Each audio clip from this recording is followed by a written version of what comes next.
Storm work, overnight shifts, rotating schedules. For workforce athletes, sleep is often a casualty of getting the job done. But what if sleep became your performance edge? Sharper decision making in the field, more energy for your kids when you walk through the door, faster recovery so your body holds up for the years to come. Eric Rogers has trained Navy SEALs and elite performers, and now he's here to give field professionals the same tools to take back control of their rest. There is no other single factor that affects so much in our life as much as sleep. This is the Work Ready Podcast.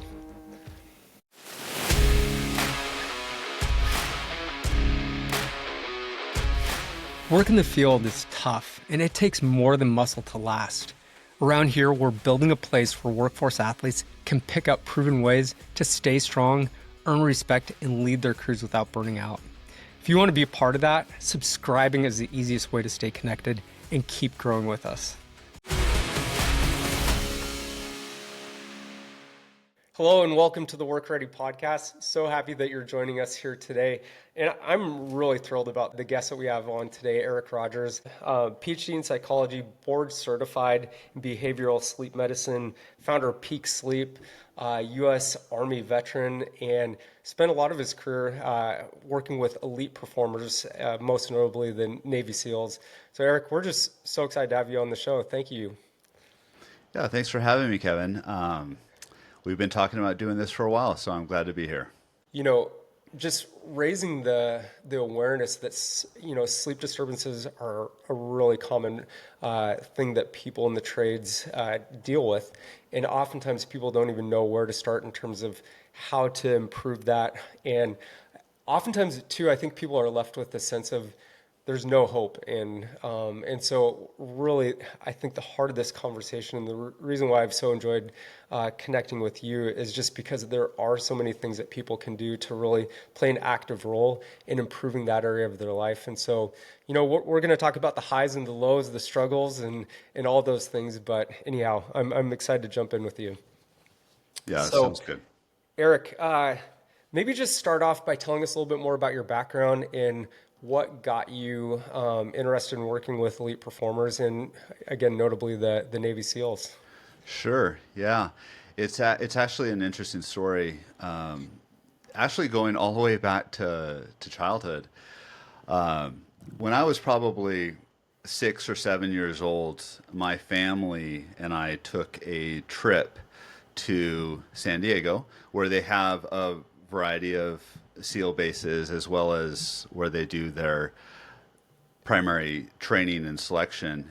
And we were visiting some family friends, and we were out on Coronado, which is just a little island off of the coast of San Diego.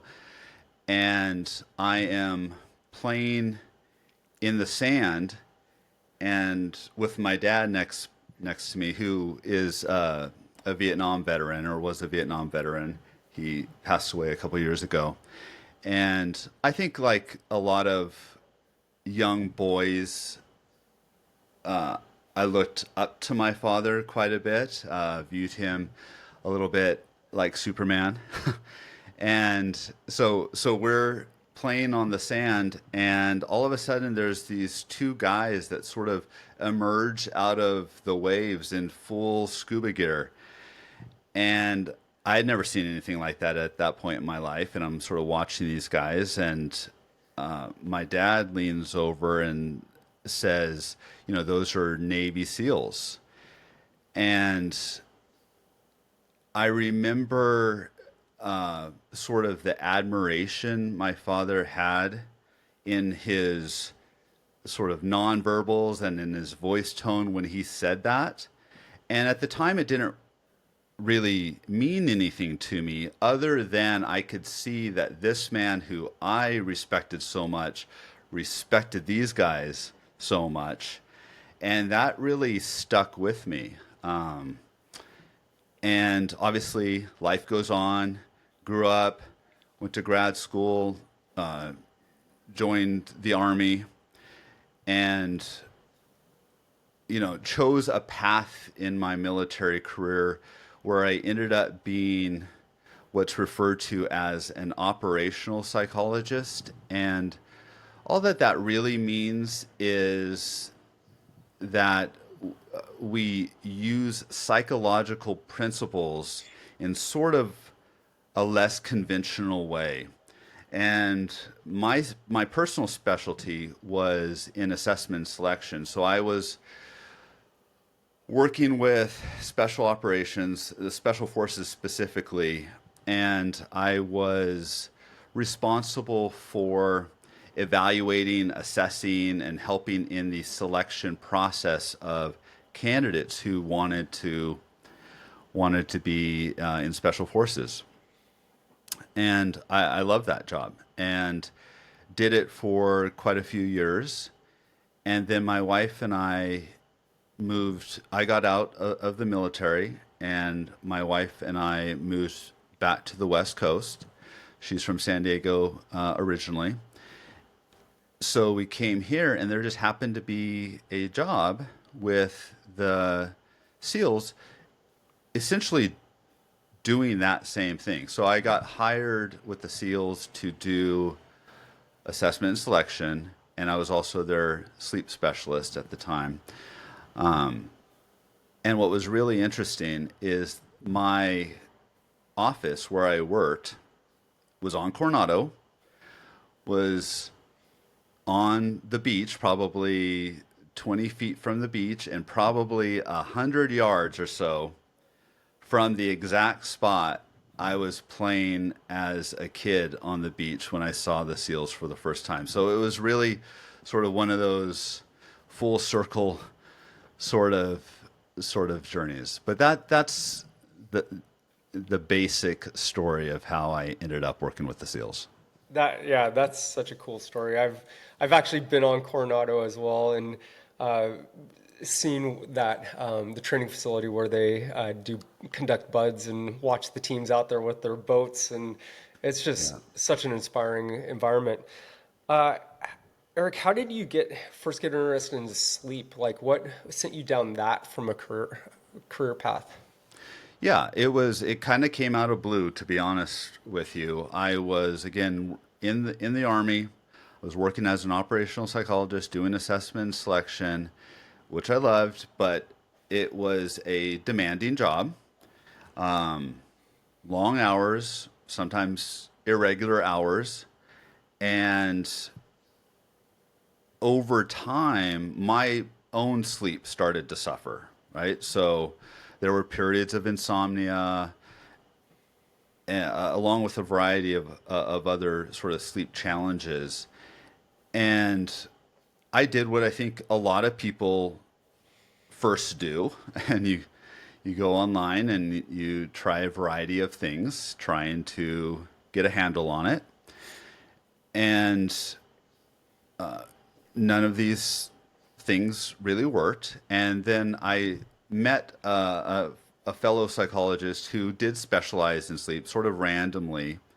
And this person ended up becoming sort of a mentor of mine and introduced me to it. And then I sort of took it from there and really fell in love with the subject matter. I applied it to my own life, felt and experienced the benefits firsthand. And it wasn't long before I started using it with other people who I was working with. And what I liked a lot about it, but probably the most important thing that I responded to was the fact that, in therapy, as a psychologist, as a clinical psychologist doing therapy, it's great. It benefits a lot of people, but progress at times can be a little slow. And at times I'm a little impatient. And what I liked so much about helping people sleep better was that it not only worked and worked well, but it worked quickly. And it helped them, but it also gave me the sort of immediate gratification of, oh, I see the outcome of my efforts. So I personally responded really well to that as well. And these days, and you and I have talked about this a little bit, these days I try to spread the message as much as possible that if you are struggling with sleep, there are solutions that are effective. Even if you haven't found it yet, there are. They're manageable. I wouldn't say they're always easy. They do require some change in behavior, maybe even a little sacrifice, but they're manageable.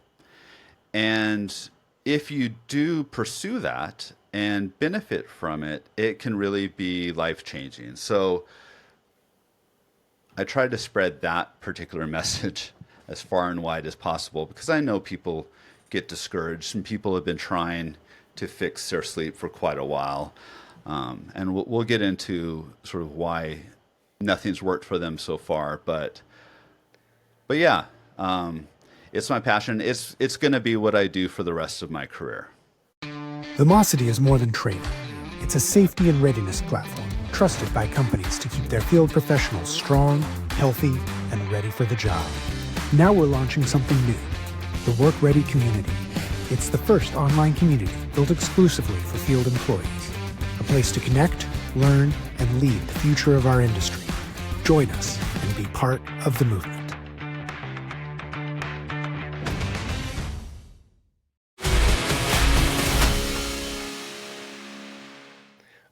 I've just seen that passion and I really appreciate it.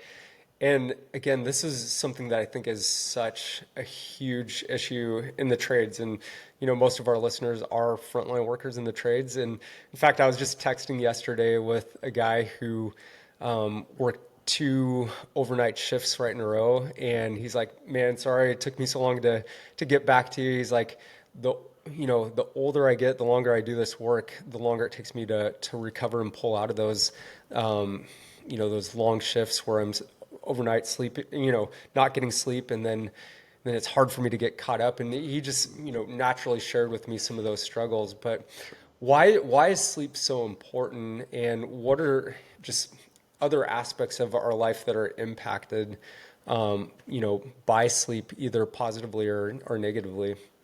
Absolutely. So I make this comment with a lot of conviction and confidence, but there is no other single factor that affects so much in our life from health, performance, well-being as much as sleep. And I think the the messaging I think a lot of people get from people who specialize in sleep like me is often the doom and gloom aspect of sleep, right? So all of the scary health outcomes that can come from not getting enough sleep, from heart disease, dementia, cancer, things like that, right? We hear this a lot. And all of those things are true. But what I've found is that a lot of people, especially the younger population, that's not what they're focused on. That's not very motivating for them. So what I tend to do is focus more on the positive benefits sleep can give you in the here and now, right? So in terms of brain functioning, it improves your judgment, your decision making, your problem solving ability, creativity, how quickly you think, your focus, concentration, memory, and ability to learn quickly. On the mental health side of things, it affects your mood. It affects how resilient you are to stress, decreases anxiety, decreases depression. And that's all happening in the brain, but physically, overall, I mean, your immune system, pain tolerance, ability to prevent, but also recover more quickly from injury.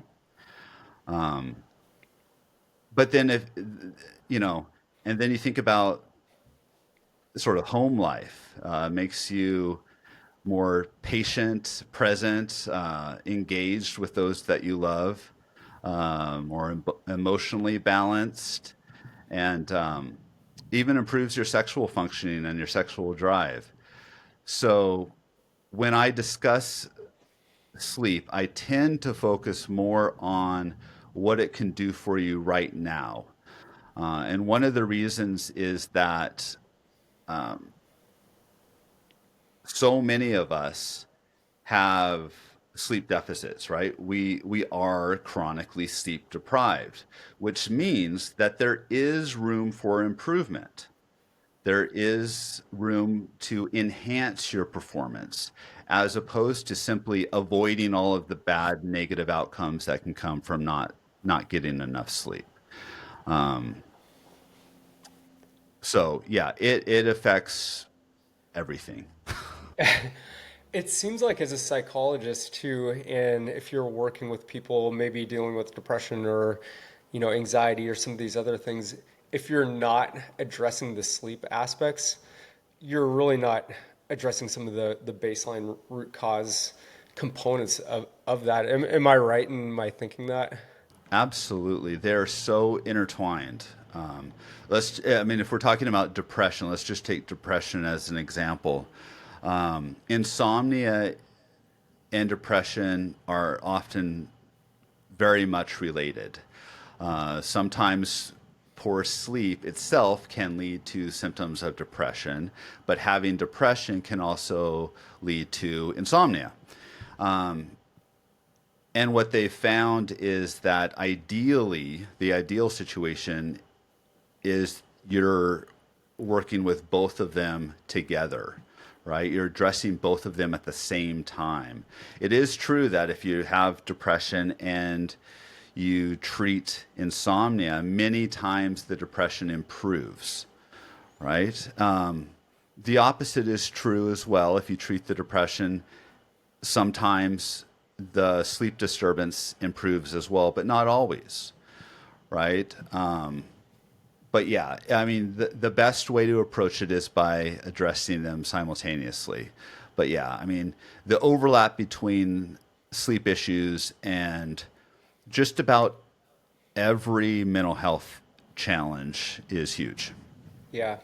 No, thanks for sharing that. And you and I have talked about my background as a chiropractor. I mean, I probably took care of like 30,000 people over the 15 years that I practiced. And, one of the common things is someone would come in and, lower back pain, and they'd be like, Doc, have you ever seen this before? And I was like, you know what? Actually, I see it about 20 times every single day. Like, Yeah. I'm like, it's so common. And they're like, really? I feel so alone. Like, you know, this is something that's affecting me.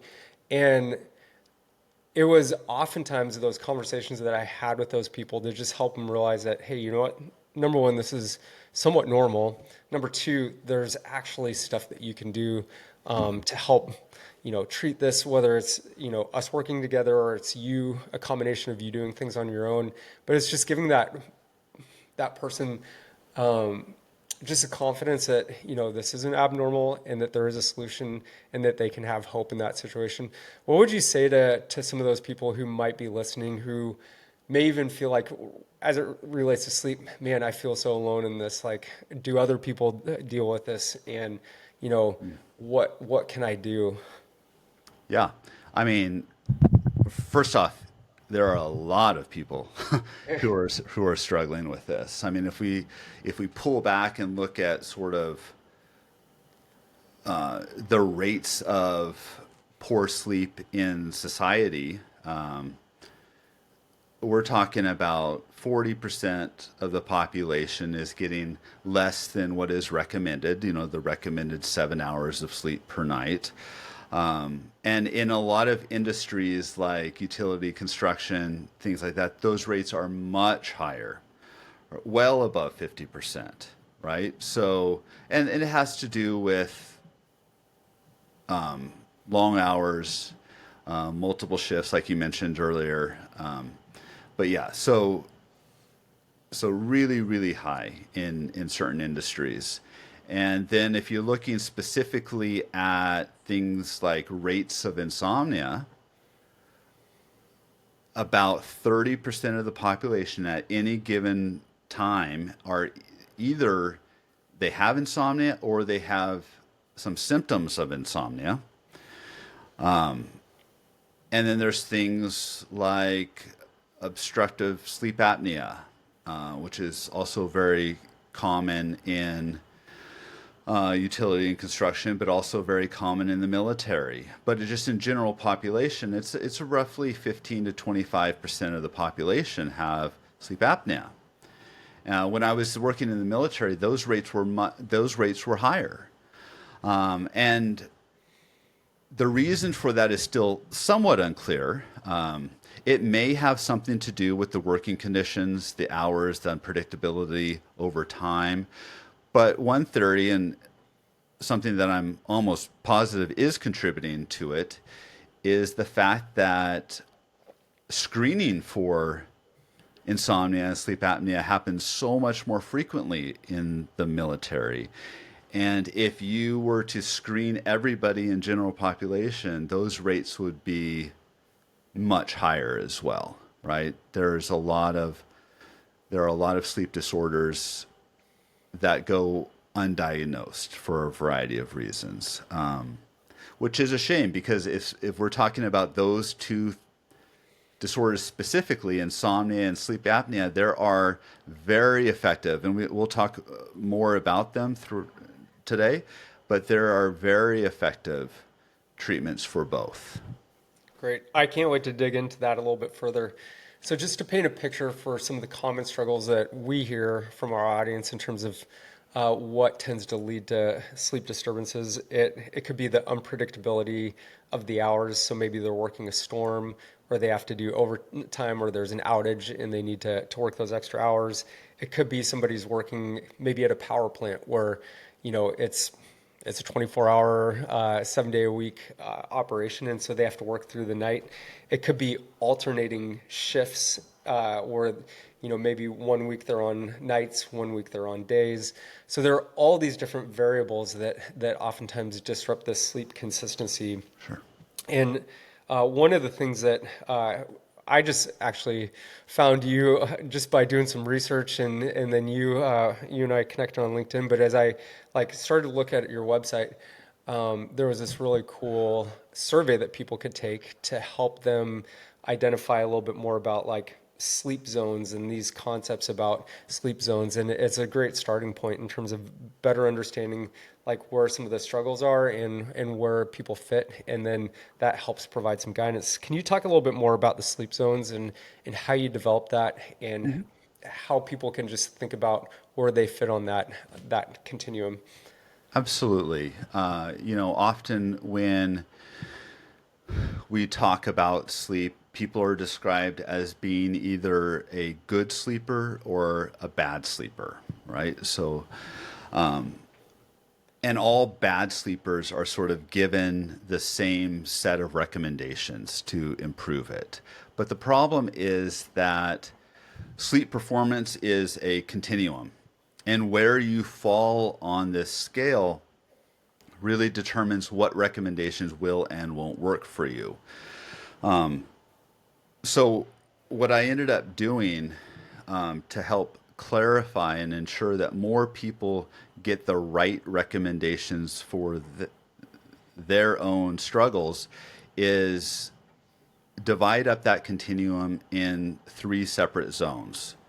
So, for example, zone 1 are people who are getting good sleep. They're getting the right amount and the right quality of sleep. So the goal there is simply to maintain and continue doing what you're doing because it's working, right? The most important distinction is between zones 2 and zones 3. Both of these groups are not getting ideal sleep, meaning it could be improved. But the reason is different, and the reason matters quite a bit. So those in zone 2 are getting either insufficient or inadequate quality sleep, right? But the reason is due to a variety of factors. Maybe their schedule doesn't allow the right amount of sleep, or maybe they're not prioritizing sleep properly. And there are some tweaks that could be made to help optimize their sleep a little bit more, to improve it. But they aren't necessarily struggling with sleep. They don't have insomnia. Their sleep could be better. They could get more benefit from their sleep, but they're not struggling. So that's zone 2.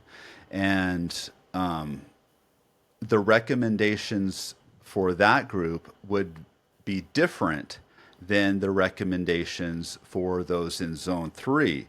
And in zone 3, you are struggling with sleep. You want more, but you're having difficulty in getting it. So all of the sleep disorders that I've been talking about so far, sleep apnea, insomnia, they would absolutely fall into zone 3. So the problem is that if you were to take some of the recommendations that are meant for someone in zone 2 and apply them to zone 3, many times they would not work. And sometimes they could actually make your sleep worse. That's that's so helpful to understand those different zones and distinctions. So as I'm hearing this, what I'm realizing is that it seems like there are 3 big levers that we want to consider. So it's not just the quantity, so the number of hours that people get, but it's also the quality of the sleep. And then it seems like there might be a consistency portion as well, in terms of like scheduling and trying to be in that consistent time frame. So can you maybe share a little bit more on that and how that relates to the 3 zones? Yeah, I think the biggest thing from what you just said is to highlight the fact that quality matters just as much, and sometimes maybe even more than quantity. Yeah. And the example I often use is that of pizza dough, right? So if you were making a pizza and you had a ball of dough, and this represented the amount of sleep your body could produce right now, and you rolled it out, and let's say your body is able to produce 7 hours, but you've read online that you really need 8 or more. So you try to stretch this out as far as possible to get 8, maybe 9 hours of sleep.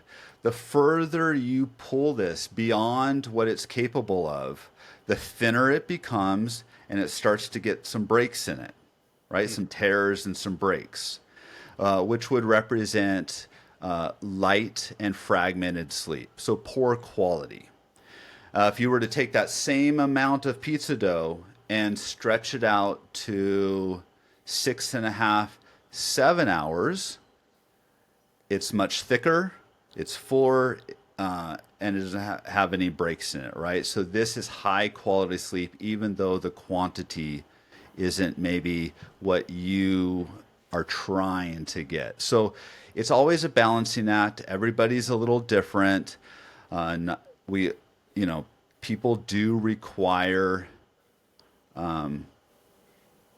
more or less sleep. It is there are some individual differences in that. But yeah, you cannot, and a lot of what we're going to talk about today is actually more focused on the quality of your sleep rather than simply how much you're getting. Yeah, that's such a helpful visual to be able to think about the pizza dough. So I appreciate you sharing that metaphor. I'd like to jump into some of the things, oftentimes they Google questions about sleep. And there's been a lot of talk, and if you were to just Google, what is good sleep, what's bad sleep, when should I go to bed? Some of the things that come up are there's a term called a sleep chronotype. And so it talks about like being a morning lark versus an evening owl. And do you just maybe want to address that? Because I think a lot of our listeners maybe have heard some of that. And how can they take some of those components and then, start to better understand who they are and how they can start to get that better quantity and quality of sleep when they do decide to rest? Yeah, so chronotypes are your body's preferences in terms of the timing of your sleep. And we all vary, you know, we all vary a little bit, but in general, they can divide it up into a few different categories. You hear a lot of animal names being attached to these. You mentioned it, larks and owls, right? But there's others as well, and lions and bears and whatnot. And to be honest, I think a lot of that is marketing. It helps a little bit with recognition, I'm sure. But really, what you can divide it into are three general categories. The larks are the morning type chronotype, or the early birds, right? So they're someone who their natural preference is to go to bed quite early. We're talking 8, 9, sometimes even a little earlier, and then also get up really early, usually a couple hours earlier than most people. And about 30% of the population would fall into this category. About 50% of the population are in the middle, right? What we would consider the intermediate type. Their preference is a bedtime around 9:30, 10 to maybe 11, and then waking up, 6 to 8, somewhere in there. And then there's the evening type, or the owls. And there tends to be more issues tied to this group. And we can talk a little bit about that maybe. Their preference is to stay up much later, midnight, 1, sometimes even 2 a.m., and then sleep in much later, right? And about 20% of the population falls into this group. And there's a variety of things that determine our chronotypes. Genetics is a big one. Our age impacts it. There are patterns. When you're young, or when you're when you're a teenager, you actually naturally are more of an evening type of chronotype. But as we get older, as I'm personally experiencing these days, I'm becoming much, much more of an early chronotype. And then there's things that we do personally, behaviorally, that affect it. I'll give you one example. There's something called revenge bedtime procrastination. I'm not sure if you've ever heard of that No. before. It's something that I personally did experience at one point. At the same time, I was struggling with sleep. It was stressful. I was busy all day. I had what I felt like no time to myself or to relax. So in the evening, I would stay up later than my natural preference, simply because I wanted some quiet time for myself to unwind. And that's the concept of revenge bedtime procrastination, is you're just trying to find a window of time to recover because our days are so busy, right? But the problem with that is it pushes us later than we're naturally built for. and ultimately it leads to much less sleep, Sure. right? So that's something that we can do. You see a lot of people, they'll really get into a video game or something like that, and they'll just play much later than they actually intended to. And then over time, this naturally impacts our chronotype. It shifts it later. And the other thing is cues in the environment, right? And they're referred to as Zeitgebers, which is a German word for time givers. And the the biggest one is light exposure, right? So when we get when we're exposed to light, that is sending a signal to our circadian rhythm that it is daytime, right? But when we start messing with our light exposure, or when we start getting a lot of light exposure late at night, it starts to delay our body's preparation for sleep. So over time, if we continuously do that, it also will shift us into a later chronotype. And you can use light to gradually pull yourself back as well, but those are chronotypes. They dictate when our natural preferences for sleep, but they also dictate when in the day our peak productivity periods are as well. So a morning, for example, a morning type chronotype, they're usually more productive early in the morning versus a night chronotype. Their natural peak in performance and productivity is in the evening. That's fascinating. I'm going to paint a picture of maybe a potential scenario, and tell me if this is on, and if this might be something that someone could, potentially be dealing with. So they're an evening type person, but they work, they have to be at work by 6 a.m.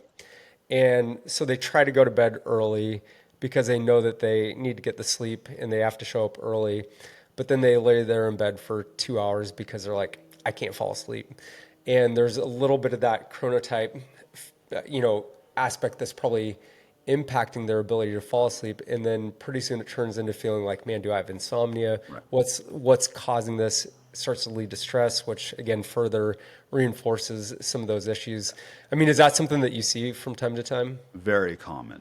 That's the most common issue with chronotypes.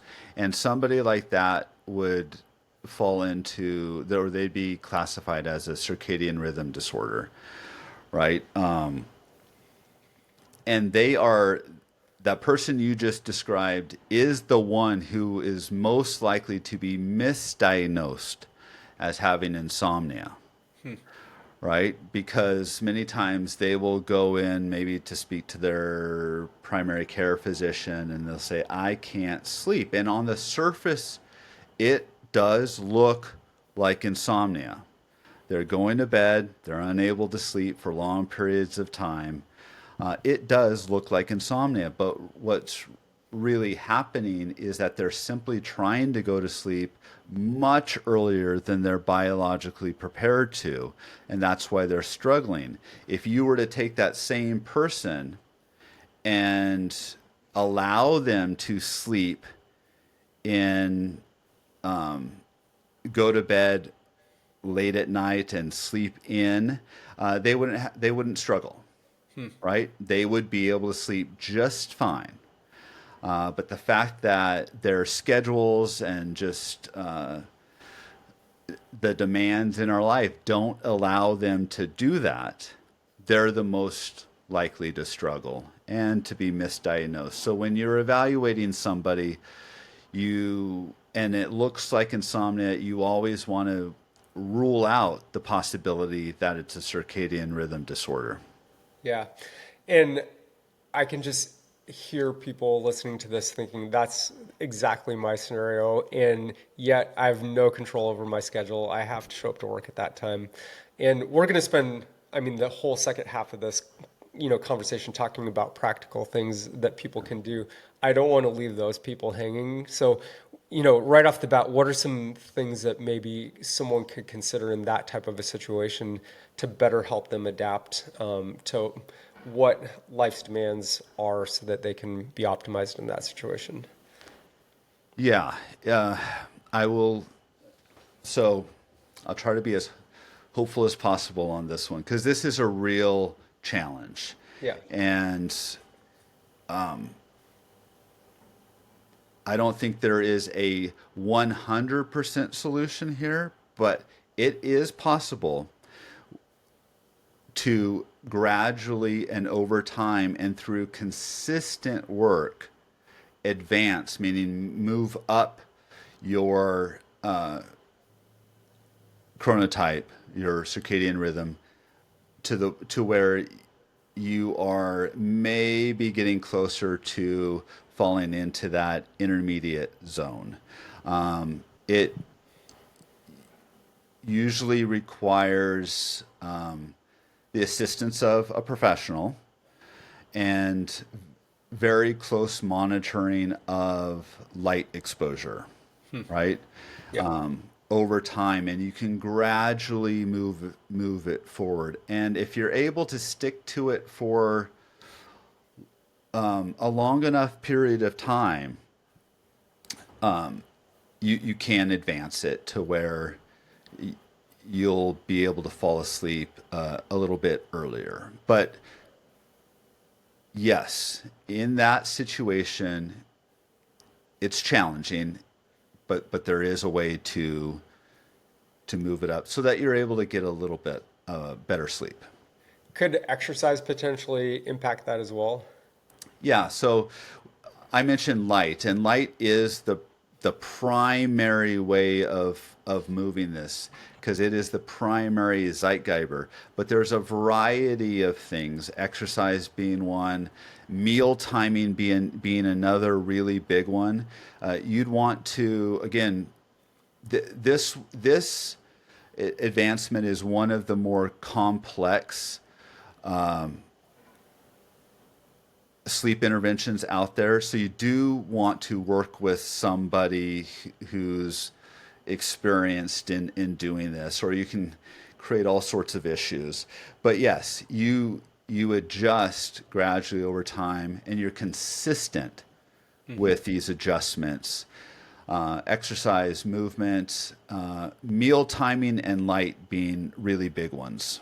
Yeah, that's so helpful. And I just can't emphasize enough that consistency probably is a big part of it. And in sports medicine and exercise physiology, we talk about, it's called the SAID principle, specific adaptations to imposed demands. And I'm constantly just impressed with how the body starts to adapt when you interject specific, stimulus or stimuli or interventions, but do it on a consistent basis so that the body can gradually adapt. And I would imagine that this fits into that category for sure.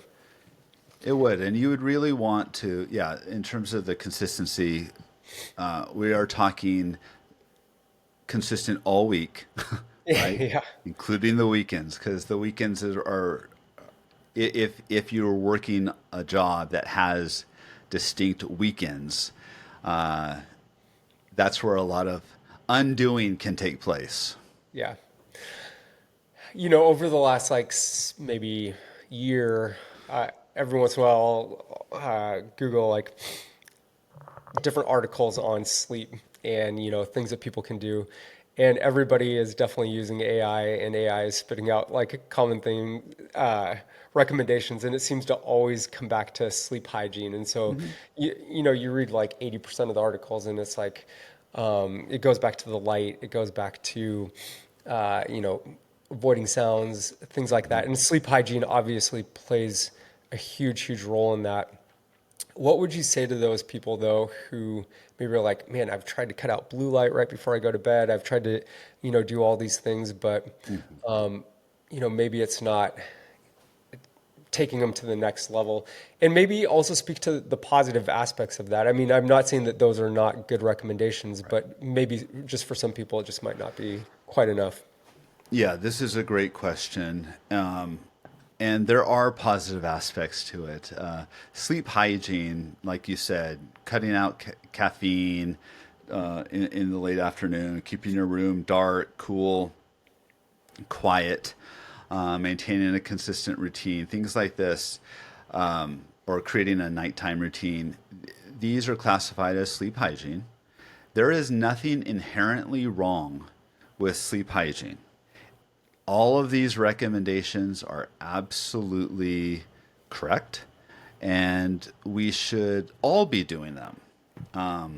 The problem is that they are the majority. Like you said, they are the majority of things you're going to see if you were to type in, I can't sleep, what should I do? Right? And the problem is that they are much more helpful for someone, if you go back to that zone system, for someone in zone 2 who is simply looking for ways of enhancing their sleep. They are not enough for someone in zone 3. So if you have insomnia and you were typing in that question, I can't sleep, decent chance that you have insomnia, and sleep hygiene is almost certainly not going to be enough to fix that. The problem is, because it is so prevalent online, and just like I did when I was originally trying to look for solutions, when you go online and you see a ton of these recommendations and you try a bunch of them and they don't work, right? You still have insomnia. You get to the end and you legitimately feel like you've tried everything, because you've tried everything that you see online. But it's not enough. If you have insomnia, there are several effective treatments. One in particular, it's called cognitive behavioral therapy for insomnia, or CBTI. It is considered the gold standard in terms of treating insomnia, and it focuses on a couple of really important areas. So I'll just touch briefly on them. One is referred to as your sleep drive, or hypostatic sleep pressure. You can think about it like a balloon that gradually fills over the course of the day, getting bigger and bigger and bigger. And this is pressure to go to sleep. So you want this balloon to be as big as possible by the evening, or by the time you're ready to go to bed, because it helps you fall asleep, stay asleep, and improves the quality of your sleep, right? So that's one, sleep drive. The other, a lot of people have probably heard of, it's the circadian rhythm. And we want our circadian rhythm as dialed in, as aligned as possible. And many times when we're chasing sleep, or we're trying to fix sleep on our own, we inadvertently throw it out of alignment. So those two things, the sleep drive and the circadian rhythm, are so foundational to sleep. I refer to them as the diet and exercise of sleep, because just like if you're trying to lose weight and you're not addressing diet and physical activity, you're likely, up until maybe now with Ozempic or whatever, you're likely not going to have much success. So if you're trying a bunch of recommendations that aren't addressing these two foundational elements, you're likely not going to have much success. And then over time, there's a third factor that comes into the picture, and it's called hyperarousal, which is an increased state of physiological and psychological alertness, often described as feeling wound up. And this develops over time, and you experience most often when you are in bed attempting to sleep, right? And it's just this sense of alertness that keeps you awake. So when you have insomnia, you have to be addressing these three areas, or you're likely not going to have the success you're looking for. And most of the sleep hygiene, a few of the recommendations do touch on a few of these areas, but you really need to focus on all three simultaneously. And cognitive behavioral therapy for insomnia does that. So that's why it's the gold standard. I'm so glad you walked us through that, Eric, and that you also equated it to diet and exercise, because I've seen that over and over again. People have goals of, they want to lose weight, and so they just use general recommendations and think that it's all about energy output and energy input. And so it matters about what how many calories I eat and how many calories I expend. But when you really dig deeper, for those people who feel like they're stuck, it comes back to like the type of exercise. So it could be, doing more resistance work instead of cardio. It could be, adjusting to increase the amount of protein that you're eating, cutting out those carbs. It's all based on people's, the way that their metabolism works. And so there are just so many factors. And that's when, that person to have that breakthrough, they do need a professional to help them, guide them in what's going to be best for them. And again, I think if you're listening to this and you're struggling with sleep, you've tried, the sleep hygiene strategy, that's so good. And I just want to reinforce that every aspect of that is spot on, but it's just, you might have to dial that in more. So thank you for providing those recommendations. Sure. Well, let's talk a little bit more about like a few of the more practical components. So again, working the extended hours, what does working a physical job do in terms of, impacting the sleep recommendations?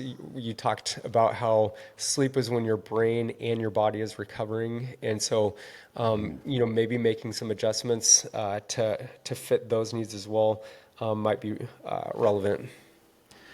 Yeah. And in general, physical activity, physical exertion, if your job involves a lot of that, is good, right? It's a form of exercise. And going back to that balloon metaphor, the sleep drive, there are a couple of things that add pressure to this balloon. One, the most important, is simply the amount of time you've been awake, right? So the more time you've been awake, the bigger this balloon gets. The other thing that can add pressure to this, even more quickly at times, is exercise, right? So if you have a job that is very physical, you can imagine that your sleep drive, that balloon, is going to be big at the end of the day. So technically, you should be able to fall asleep quickly. That's not always the case, because especially in certain industries, like a lot of people watching this work in, their jobs are physical, but they're also dangerous. There's a lot of risk involved. You have to be paying attention, or there can be bad outcomes, right? So, and you're doing this for a long period of time. And what happens is your sympathetic nervous system kicks in, your fight or flight response kicks in order to keep you safe. But then you maintain this for very prolonged periods of time. And it's not something you can simply turn off at the end of the day. All right. You are wound up by the time you go to sleep. So you may be very tired, you may be very sleepy, but you're too wired to fall asleep, regardless of how physical the job was. So in those sorts of situations, you need to find a way of calming down your nervous system as quickly as possible so that you can get to sleep. And I'll just give you a couple recommendations for doing that. The first is using, and there's a variety of them out there, but using a controlled breathing technique that mimics a calm state, right? So this is a great way of pulling you out of that fight or flight mode. The one that I tend to use and that I recommend is called box breathing.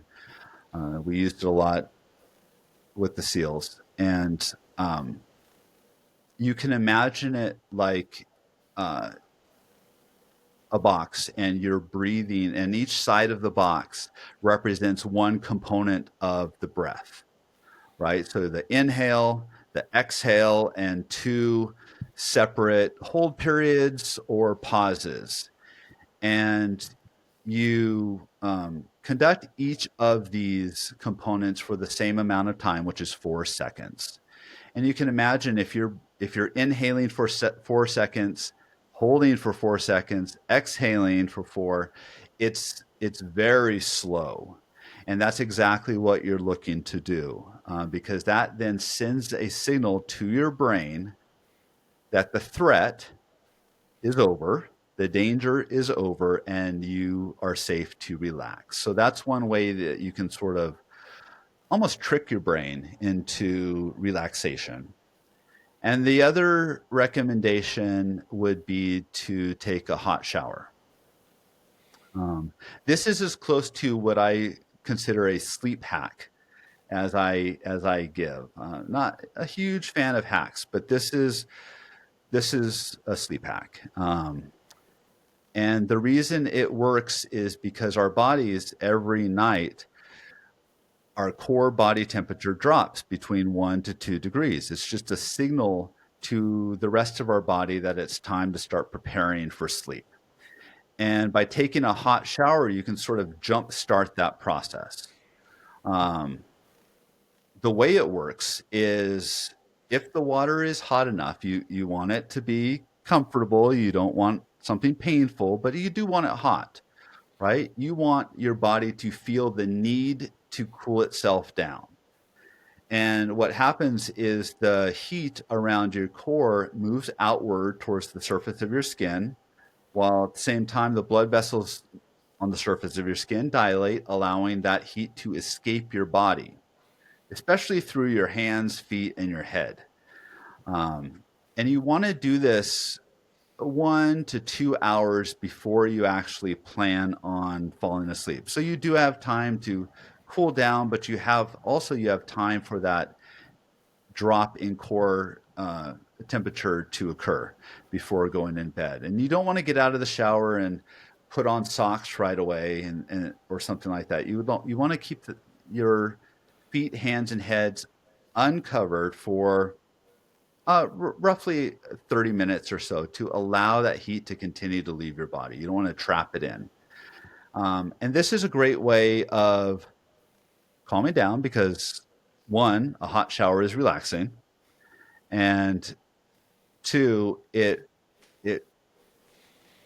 can jumpstart that cooling process to send a stronger signal to your body to start winding down.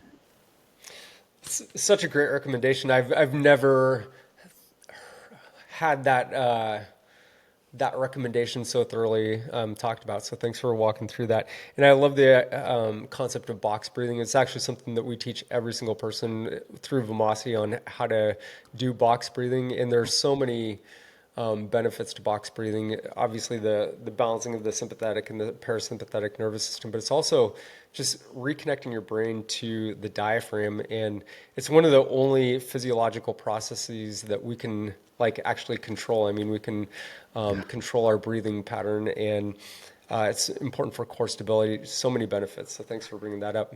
Yeah. I mean, just to build on that point you just made, I mean, when you're wound up, what other option do you have? You can't tell yourself, to relax. Yeah. You can't force it.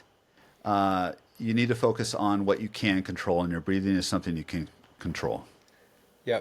We'll actually, in the show notes, we'll add a link to box breathing with some guided instruction, because Great. I think that's something that everyone can definitely benefit from. So thanks for sharing that.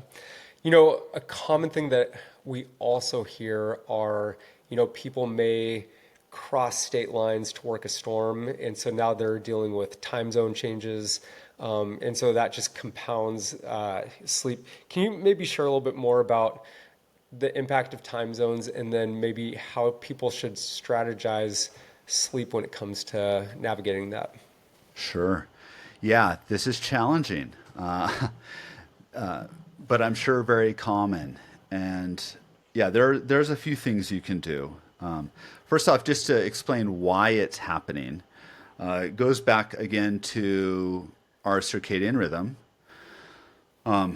When you travel across, especially several time zones, let's just use an example of going from the West Coast to the East Coast, which is actually a relatively small change of 3 hours. But the reason why you would struggle when you get to the East Coast is because the time on their clocks does not match your biological time, right? So if you tend to go to sleep at 9, let's just say, it's pretty early, but let's say you go to sleep at 9 and you try to do the same thing on the East Coast, your body thinks it's 3 hours earlier. So it's going to be so much more difficult, right? And that's why it's actually easier to go East Coast to West Coast.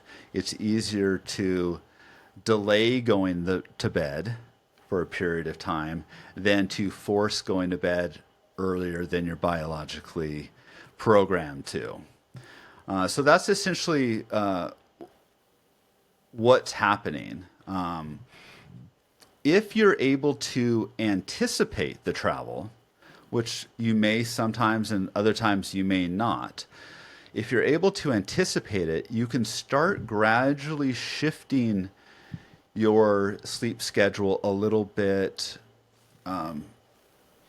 earlier. So again, going back to that West to East Coast travel, if you knew you were going to be going to the East Coast several days in advance, for something like that, probably 3 days ahead of time would be fine. You can gradually move up your bedtime, right? 30 minutes, 45 minutes each night, so that by the time you're ready to make the trip, you're ready to go to sleep at the destination city, right?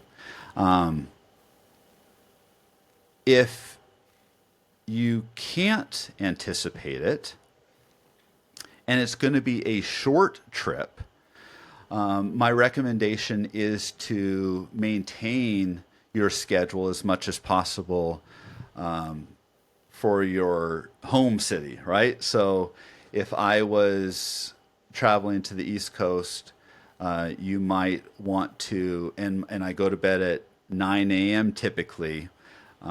When I get to the East Coast, I would go to sleep at midnight, right? And I would sleep later, if that is possible, which sometimes it is not. But if you're able to do that and it's a short trip, that's the easiest way of keeping your circadian rhythm aligned.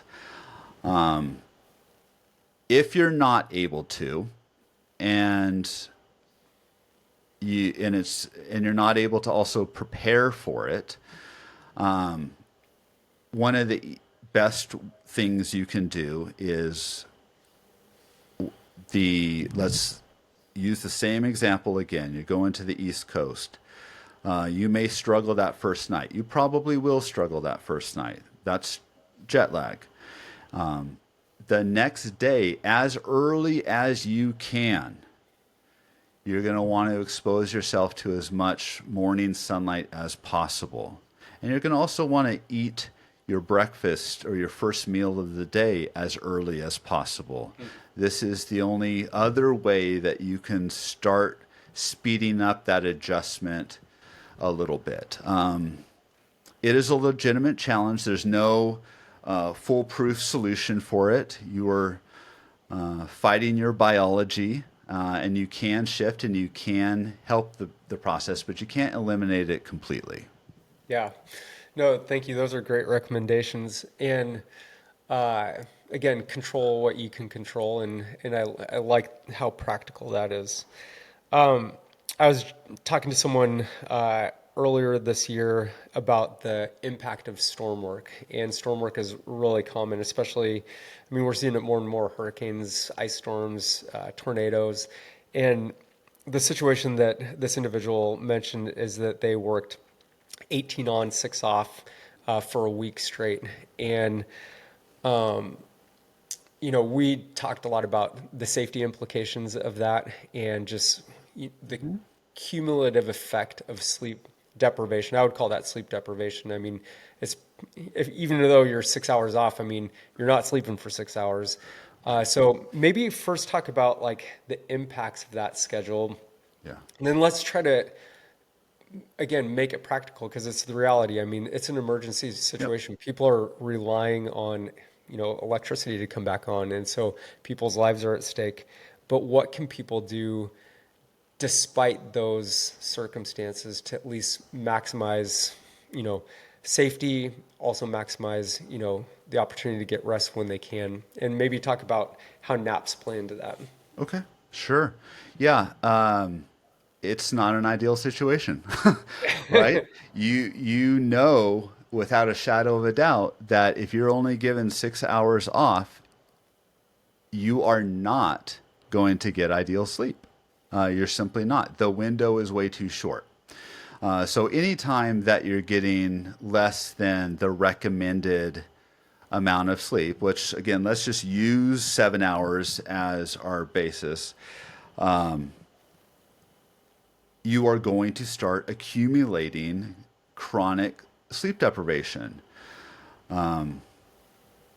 Acute sleep deprivation is when you would be staying up consistently for long periods of time, like over, let's say, 24 hours, right? But when you're consistently getting less than the recommended amount of sleep, that is sleep deprivation. It's cumulative. It keeps adding on itself, and it is a risk factor, right? It impacts judgment, decision making, impulsivity, difficulty focusing.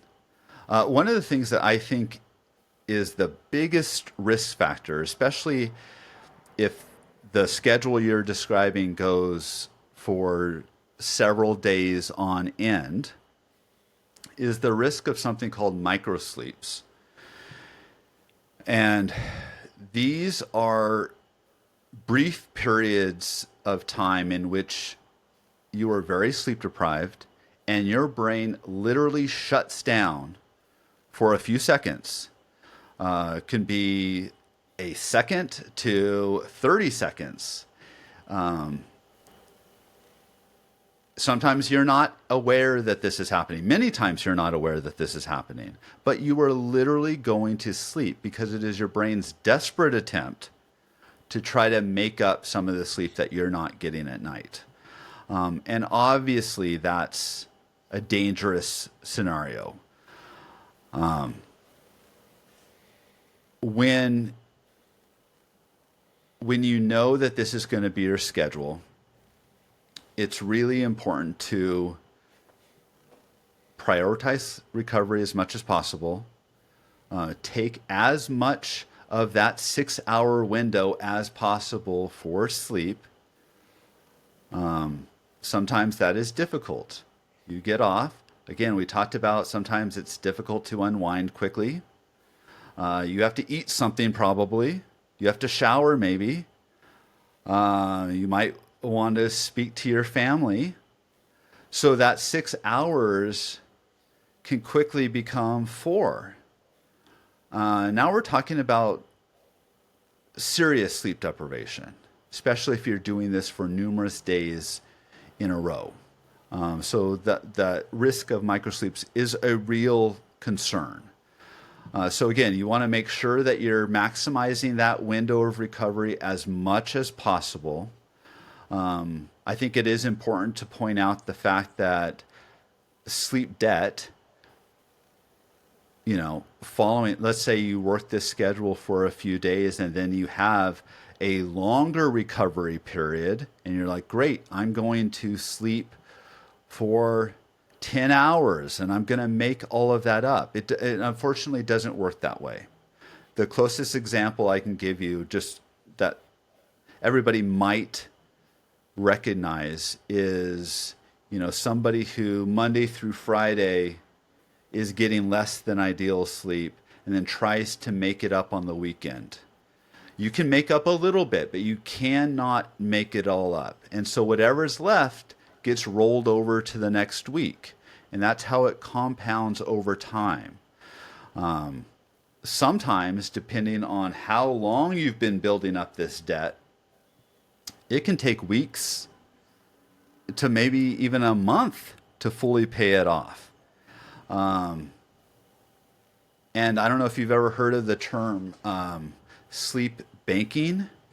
This is the idea of, if you know you're going to be in a situation like this, you can sleep a lot in the days leading up to it, and then use some of that extra saved up sleep to help protect you.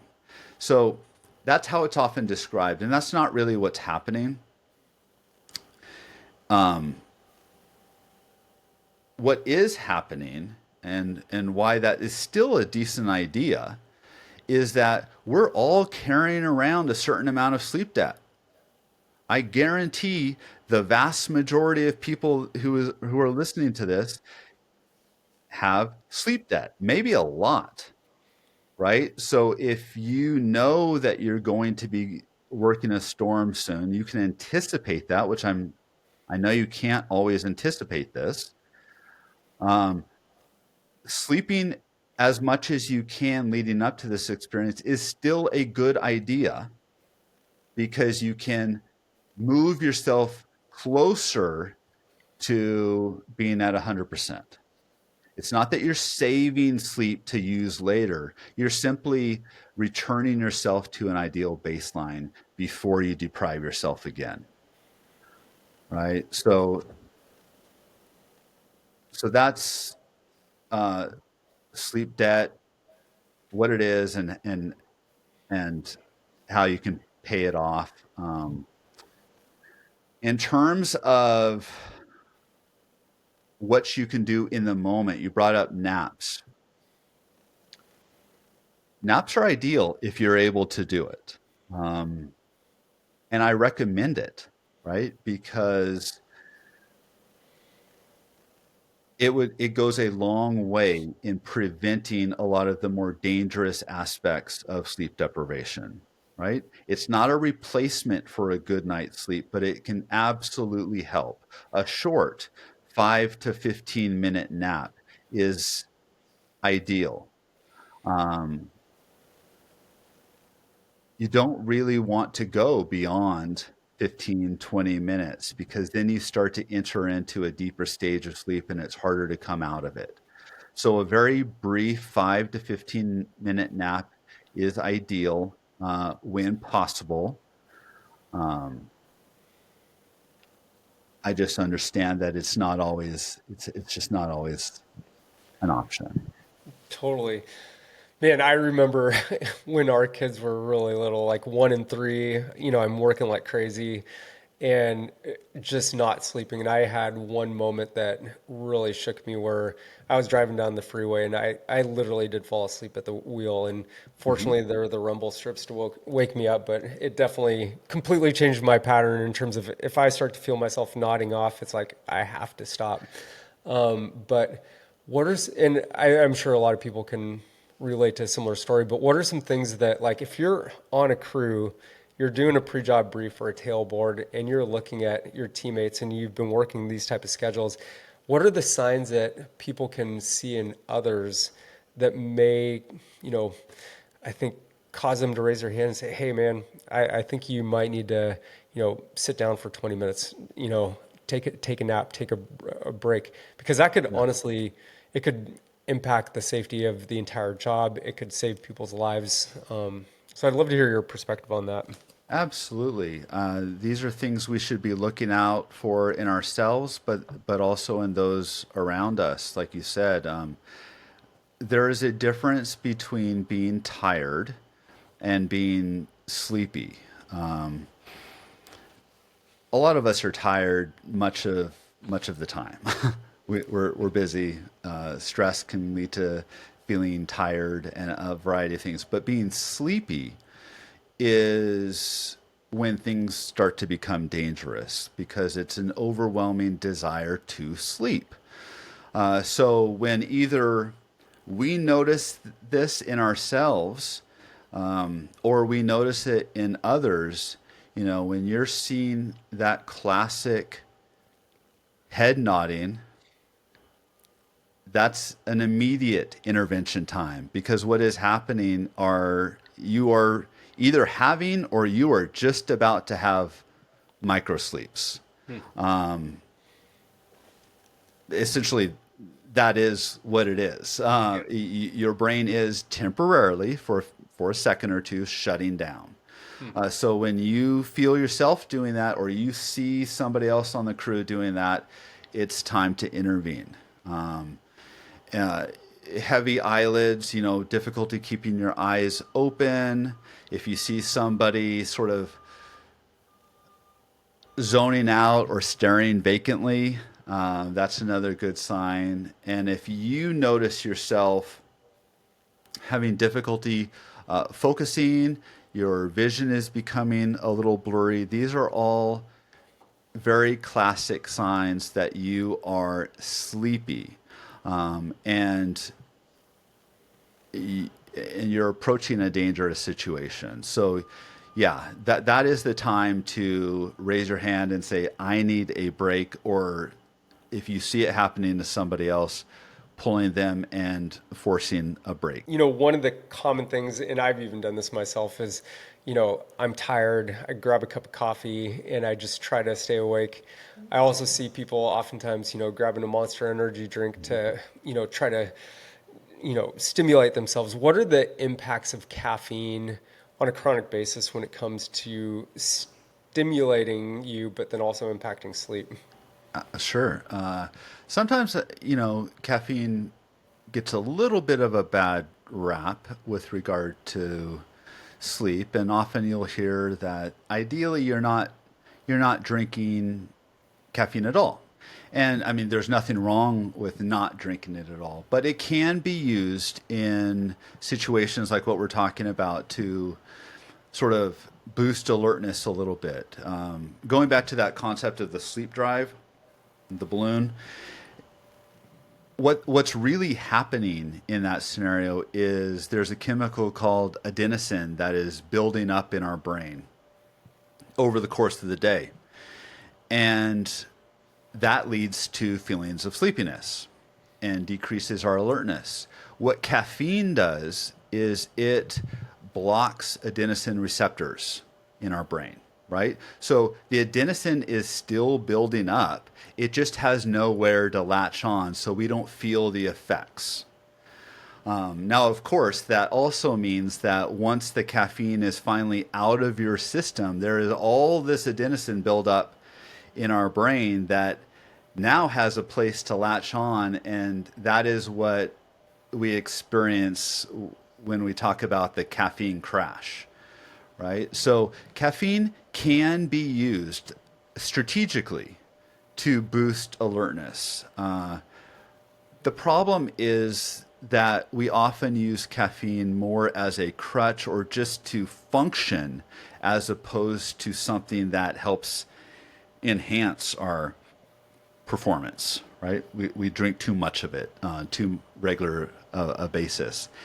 And so where caffeine is a problem with sleep is that caffeine has a very long half-life of let's say roughly 5 hours.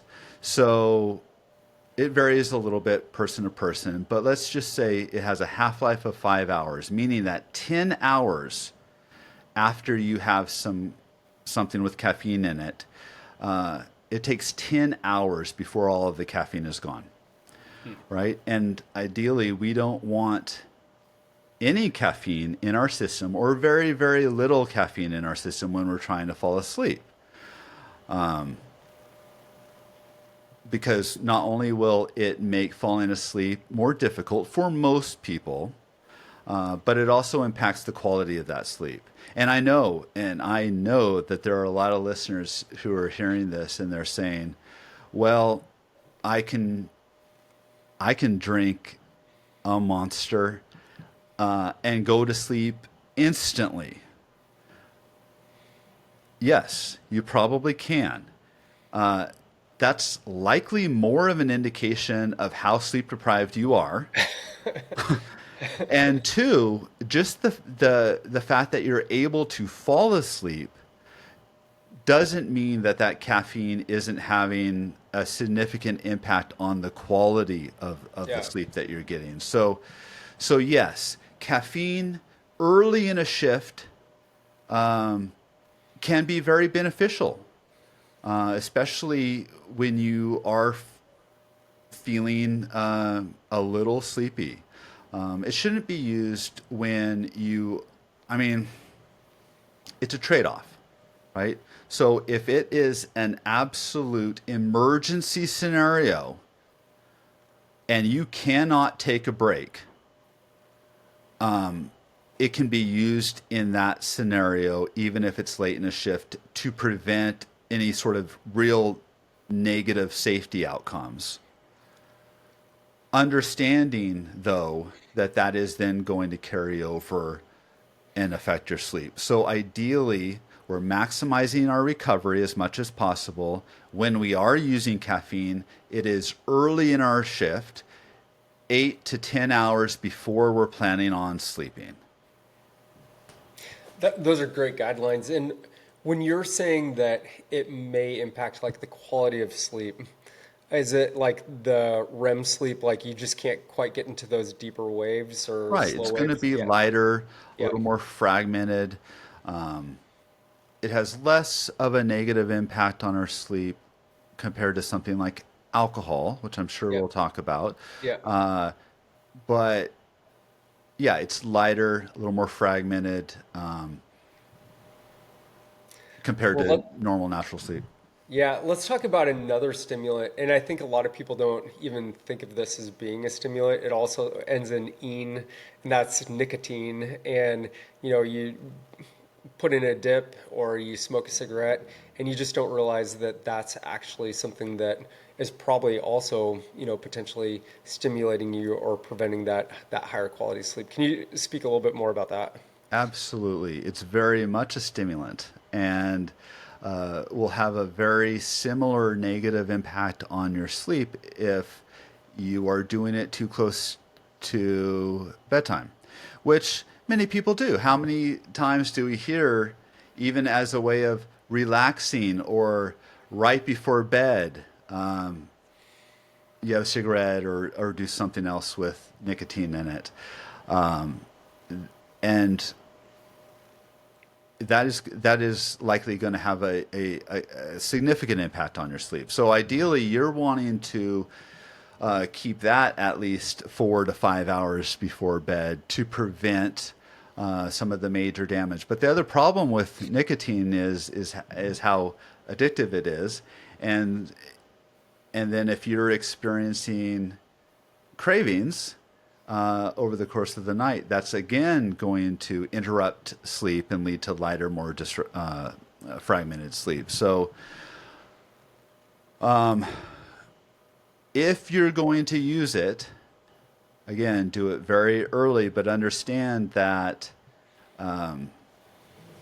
especially because a lot of people who do smoke frequently, and at some point they're going to have cravings, which can also then impact your sleep quality. So, yeah, it's it's something that is even more damaging than caffeine. Yeah. You briefly talked about alcohol, but I think we should jump in there.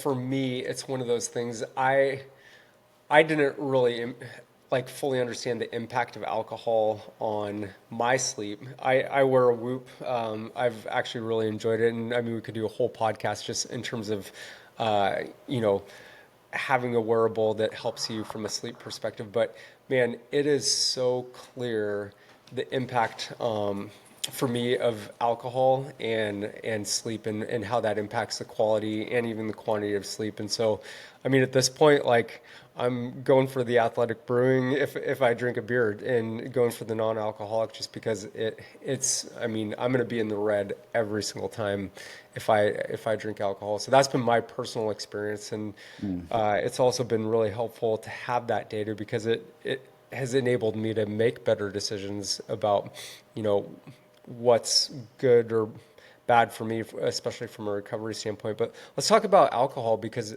again, it's one of those things like cigarettes. People oftentimes think I'm going to just wind down with a glass of wine when I get home, or I'm going to drink a couple beers, and they don't fully, I think, appreciate or understand the impact that's having on their recovery on the whole. But then again, how it's impacting their sleep. So, love for you to expand on that. Yeah. I'll start this by saying I have nothing against alcohol. I enjoy alcohol, Yeah. actually. I enjoy beer. But the reality, and I call it an inconvenient truth, is that there is probably no other single thing that disrupts sleep more than alcohol. And that may actually be a little confusing to a lot of the listeners because it's a sedative, right? So a lot of people, especially people who struggle or who have insomnia, will actually use alcohol to help fall asleep because it can do that. It does, for some people, help you fall asleep more quickly. So they view it as a sleep aid. The problem is that the damage it does far outweighs any potential benefit. The most notable things that alcohol does is one, it disrupts your sleep architecture pretty significantly. So sleep architecture is our a visual sort of representation of how much time we spend in each stage of sleep. So stage 1, 2, and then 3, sometimes 4. 3 and 4 are often combined. And then REM sleep, right? The rapid eye movement sleep. That represents a cycle of sleep. And you go through that cycle numerous times a night. Each cycle takes roughly 90 minutes to get through. And when alcohol is in your system, you spend a lot more time in the first half of your night in stage 3 deep sleep and very little time in REM sleep. And ultimately, you do end up with less REM sleep in your night than you would otherwise. But sort of once you cross the halfway point of the night, especially after that alcohol fully metabolizes, you get what is referred to as a REM rebound effect, where all of a sudden your body is desperately trying to get REM sleep because it didn't get any of it in the first half of the night. And REM sleep is when you do the majority of your dreaming. So your dreams will often become vivid and intense. You also sweat a lot more during them. And REM sleep is really important. I mean, it's important for memory consolidation, learning, creativity, and emotional regulation, right? So when we're not getting those, all of those areas are being affected. But alcohol, especially again in the second half of the night, leads to lighter, more fragmented, less restorative sleep. It's a diuretic, so you're going to be likely using the bathroom more often, and it's going to also leave you more dehydrated. And then something that's, I think, less talked about is the fact that it increases snoring and worsens breathing related issues like sleep apnea, which we touched on. So, and it is true that the more you drink, the more damage is done. The fact is that any amount of alcohol is going to have a negative impact on your sleep.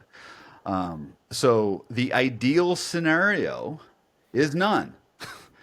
That is the ideal, and I know a lot of people when they hear that they're like, "Oh my God, no!" I mean, that's just ridiculous. That is the truth. Yeah. So none is the best, but this is what I'll say: none is even more important when your recovery window is short. Because let's say you have a recovery window of 8 hours or less.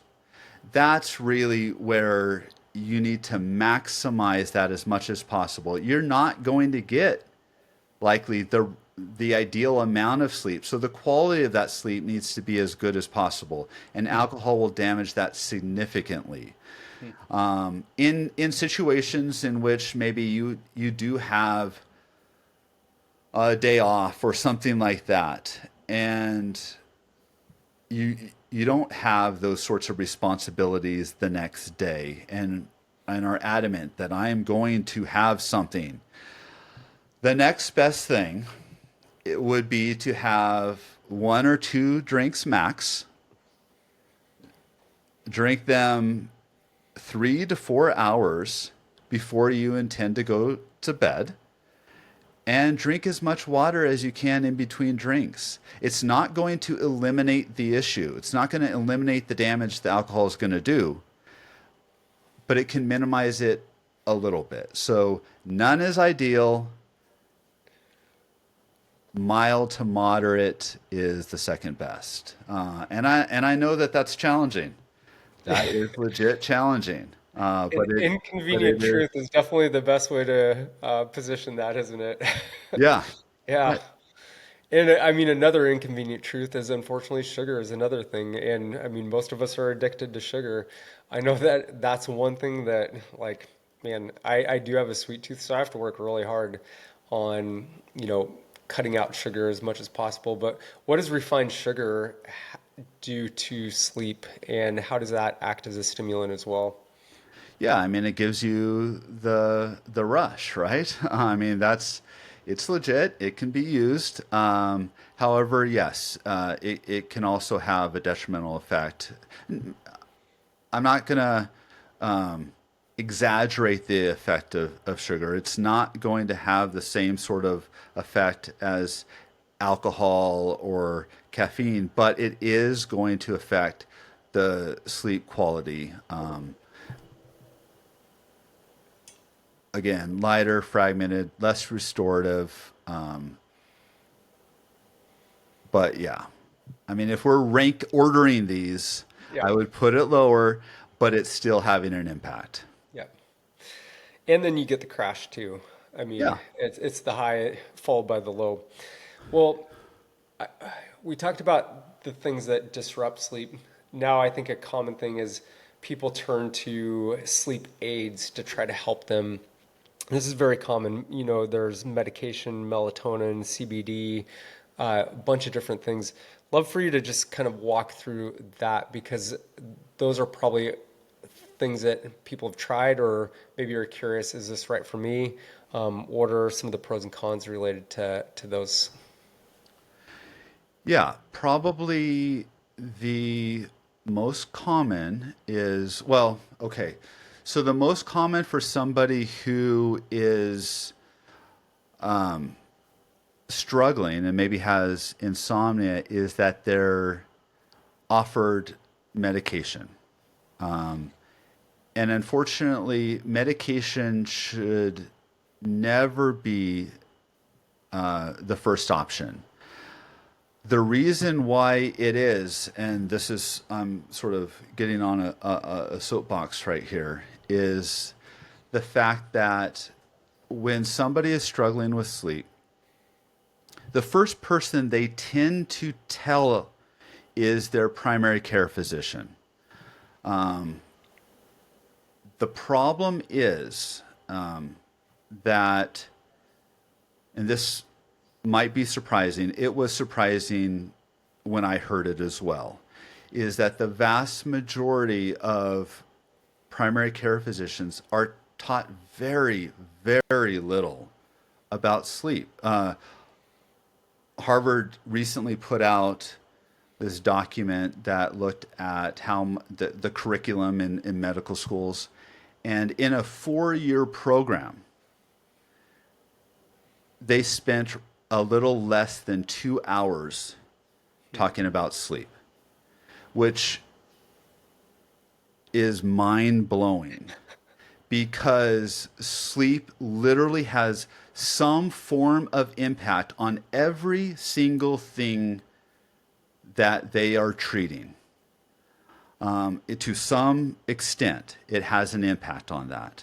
And they're spending so little. And I'm not trying to point out and criticize. And I have an immense amount of respect for anybody in health-related fields. It was the same in my program. Very little time spent on sleep, even though sleep and every sort of mental health condition overlap tremendously. So I'm not blaming the individuals. I'm blaming the educational institutions for leaving this out. It is so, so important. And I have a brief story. I don't know, a couple months ago, long story, I won't get into this. I had to get stitches in my face. So I'm going to get the stitches out. I'm in the ER and the ER doc comes in, and the first thing I notice is that he is displaying those signs of serious sleepiness. I thought he was going to fall over. So I'm very concerned because he's about to use sharp instruments in the general area of my face, and he looks like he could fall asleep. And he ends up asking me what I do for work. And I sort of told him that I, help people sleep. And his response was, "Oh, you mean like sleep hygiene?" And that remark in and of itself is extremely telling. Because when I sort of taught to him a little bit more, similar to some of the things we've been talking about here, he was interested. He so much so that he started asking me questions about how he can improve his sleep, about how his mother can improve her sleep. I was happy to have that conversation, but I left thinking that there is no reason I should have had to have that conversation. This should be common knowledge in any health-related educational field. So when physicians get about 2 hours of education on sleep, it covers sleep hygiene and medication. And those are the two things that they have a tendency to offer. And the problem is that sleep medication is never meant to be a long-term solution. It is a Band-Aid at best. And it comes with some fairly significant side effect risks. Drowsiness, hallucinations, parasomnias, and sleepwalking, actually complex sleepwalking, driving even sometimes. And some of them can be physiologically and psychologically habit forming. Um, so there's a place for sleep medication, but they're not meant to be the first option. The first option is the gold standard I described earlier in cognitive behavioral therapy. If somebody goes through CBTI and doesn't respond to it, then potentially medications are an option. Or in an emergency situation and for a short time, sometimes medications can be used responsibly. But many times they are used as a solution, and people are using them for long periods of time, years. And that's really unfortunate.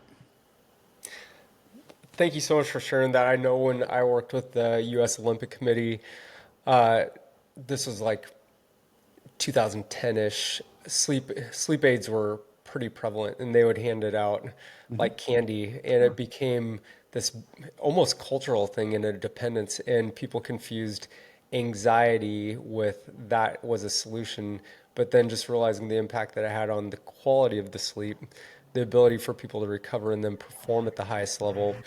And, oftentimes you're traveling halfway across the world to compete in these events, and then you show up and you can't perform at your best. So Right. I've seen it,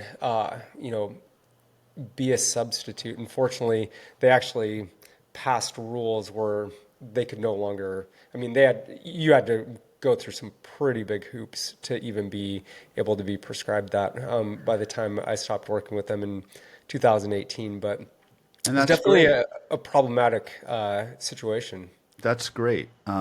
Just knowing that there are really effective ways you can improve your sleep Yeah. without medication. Yeah. There really are.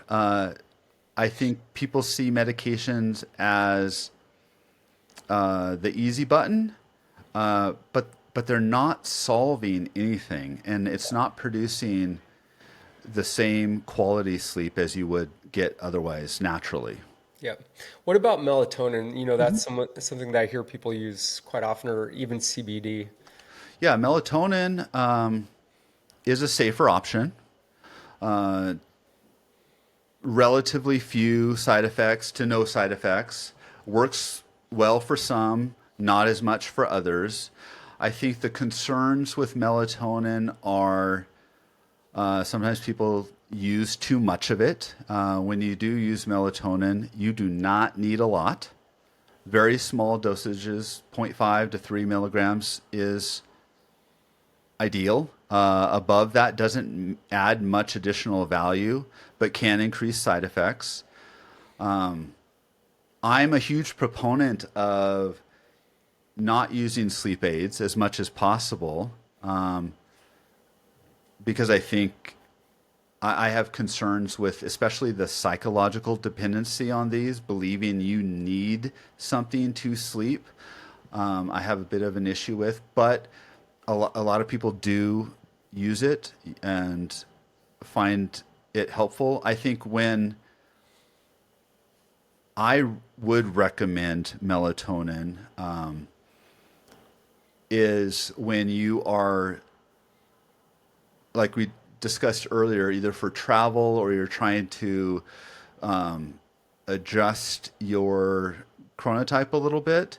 Melatonin can be used to help shift your circadian rhythm a little bit. But again, that should be done under the supervision of somebody who does that regularly. But that is a very common and beneficial use of melatonin as opposed to simply a nightly dose to sleep. Again, it's common, relatively few side effects, but you can absolutely form a psychological dependency on it. CBD is a little bit different. The research is mixed. Some people swear by it. They feel that it helps improve the quality of their sleep as well as their anxiety. But but it's unclear whether or not it's the CBD itself or it's the belief in the CBD that is leading to the positive outcomes. The placebo effect is a real thing. And the power of belief is incredible. So the science doesn't support it as much. But if you are going to try any of these things, CBD, melatonin, and definitely medication, that is a time to have a conversation with your physician. Make sure that it doesn't interact with any other medications you're on. That's great. We'll start to wrap things up with a few final questions. And you talked about like primary care. Oftentimes people go to their primary care to talk about sleep, and oftentimes that leads to a referral as a first step for like a sleep study. And Yeah. I see that quite commonly. And there are definitely some great insights that people can pull away from the sleep study. Oftentimes they're looking at sleep apnea as being a potential component. But can you maybe briefly talk about sleep studies and then sleep apnea and, again, prevalence and the impact that that has on sleep and some of the solutions that people might be able to, seek if that's something that they're dealing with? Absolutely. So,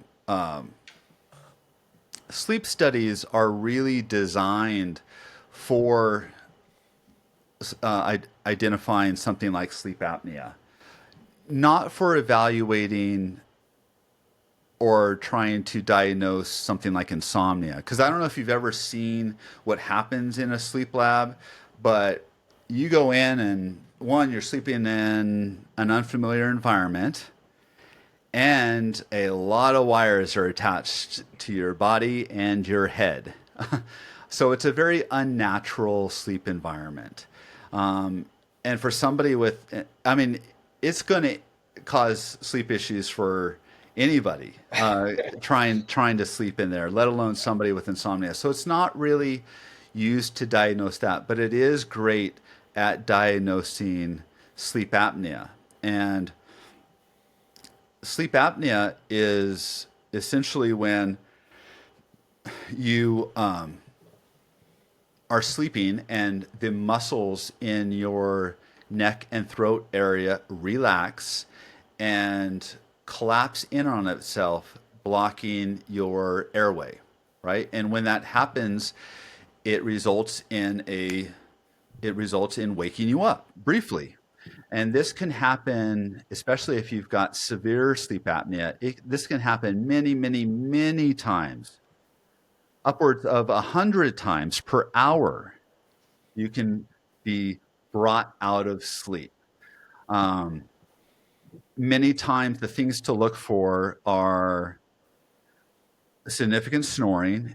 If you sleep with a partner and your partner has ever commented on you stopping breathing or gasping in your sleep, those are very significant signs of sleep apnea. And that would be an experience or a time when a referral to a sleep study would be great.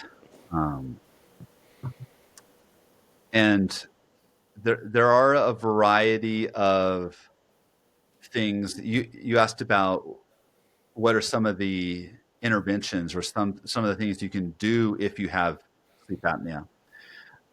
The gold standard for that still is called a CPAP machine.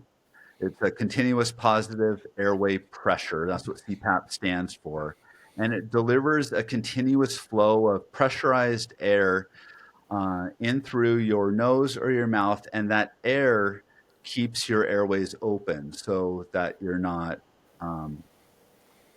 struggling to breathe, so your airways aren't collapsing in on themselves and interrupting your sleep. It is still the gold standard. The problem is it also can be uncomfortable, and people can struggle with the machine itself that goes either over your nose and mouth or just your nose. and it has a hose attached to it, and it can be it can take some getting used to. So one of the biggest problems for people treating sleep apnea is the fact that the individual doesn't like the machine. um, if that is the case, there are a few alternatives. None yet are quite as good as the CPAP. The number one is losing weight. Oftentimes, not always, people who are overweight are more likely to struggle with sleep apnea. So, one of the common recommendations is losing weight. That is actually a challenge for people with sleep apnea because, and we can talk about this if you like, but sleep, good sleep plays a big role in losing weight.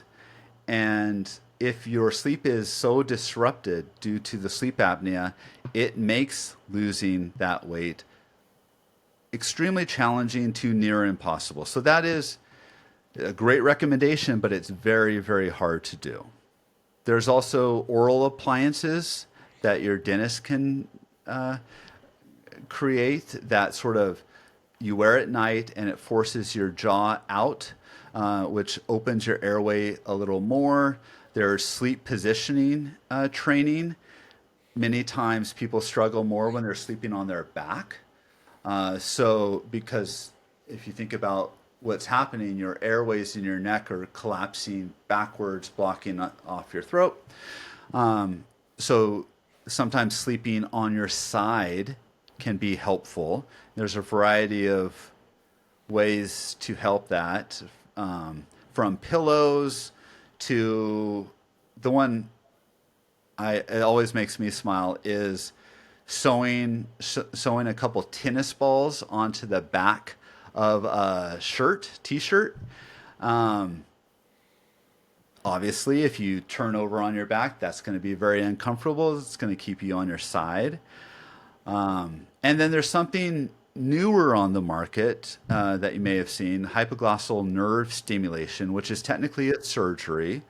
And it's a little thing that you wear. It's a wire that goes up to your mouth area, and what it does is it sends an electrical impulse to the tongue muscle and causes it to protrude while you sleep, and that movement keeps your airway open more so. So it's again newer to the market, but it is an alternative to the CPAP. Anecdotally, I've heard of people using a resistive breathing device to improve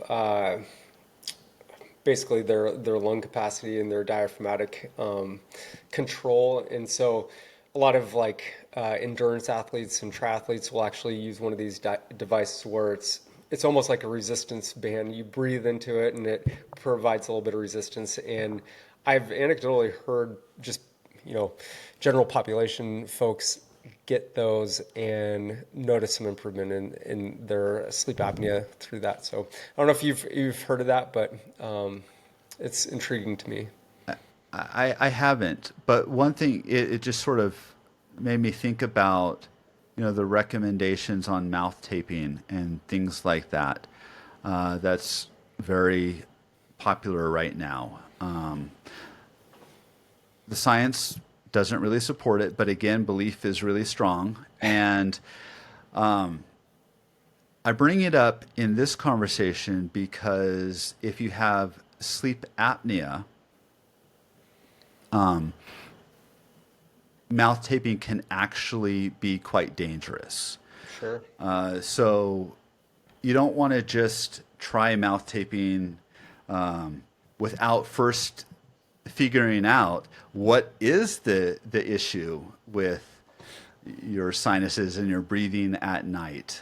Because if you do, you could be talking about a pretty dangerous situation. So it's always a good idea if you're gonna try that, and you know you're having trouble breathing at night. It's always a good idea to rule out sleep apnea before experimenting.